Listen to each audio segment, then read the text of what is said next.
महाप्रभु रहस्यमय श्रीमंदिर भितर रत्नभंडार आज खोली जस्टिस विश्वनाथ रथों अध्यक्षतार गठित 11 जणिया कमिटी रत्नभंडार खोल सामिल होते मुख्य भूमिका ग्रहण करते श्रीमंदिर मुख्य प्रशासक अरविंद पाढ़ी किभली आज रत्नभंडार खोलिबा समय अनुभूति से नहीं श्रीमंदिर मुख्य प्रशासकों अधिक आलोचना करिसेंती आम प्रतिनिधि चंद्रशेखर पात्र।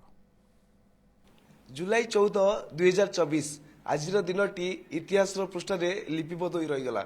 बहु प्रतीक्षित रत्नभंडार खोलिला एवं अलंकार किभली गणति मणति से नहीं समस्त प्रस्तुति सरला। आम आलोचना करवा आम सहित अच्छा श्रीमंदिर मुख्य प्रशासक अरविंद पाढ़ी। सर आपको स्वागत करी न्यूज 7 रे। सर समस्त अपेक्षा था केवे रत्नभंडार खोल से अपेक्षार अंत घटी आप निजे सामिल थे कि देखुं आज दिन टी एवं आम कहीपर जे रत्नभंडार को नहीं जो चर्चा चलता से चर्चा बर्तमान थमीगला बर्तमान नहीं आज रत्नभंडार खोली उभय बाहर एवं भीतर रत्नभंडार जहाँ भी राज्य सरकार को अनुमोदित मार्गदर्शिका अच्छी से अनुसार आम खोलिबार व्यवस्था करूँ।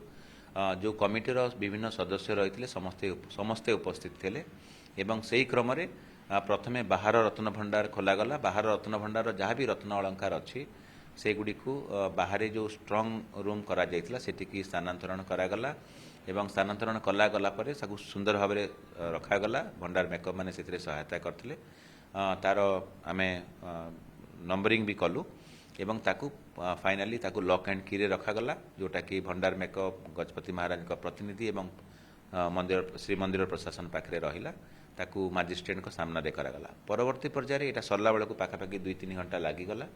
परवर्ती पर्यायर इनर रत्नभंडार बा भीतर रत्नभंडार को कमिटी जाइथिले सेठी 3टी लॉक बा ताला लागिथिला। जो 2टी चाबी आसला ट्रेजरी रू से 2टी चाबी रे से ताला गुड़ी को न खोलिबारु मार्गदर्शिका अनुଯାयी से ताला गुड़ी को भंगा जाइथिला। जो माने हमर आस्थिले टेक्निकल मेंबर्स फोरेंसिक टीम एवं लॉकस्मिथ जो थिले तापर भांगिला पर कमिटी मेंबर्स भीतर को प्रवेश करथिले भीतर रत्नभंडार को एवं अनुध्यान करथिले किंतु जेतु समय सापेक्ष थिला से शिफ्टिंग तेणु आज ताकू स्थगित रखा जाइछि। परवर्ती पर्यायर भीतर रत्नभंडार रत्न अलंकार को टेम्पोरारी स्ट्रंग रूम जो करा जाइछि खटसेज घर पाखरे सेठिकी शिफ्ट करा जिवो बा स्थानांतर करा जिवो।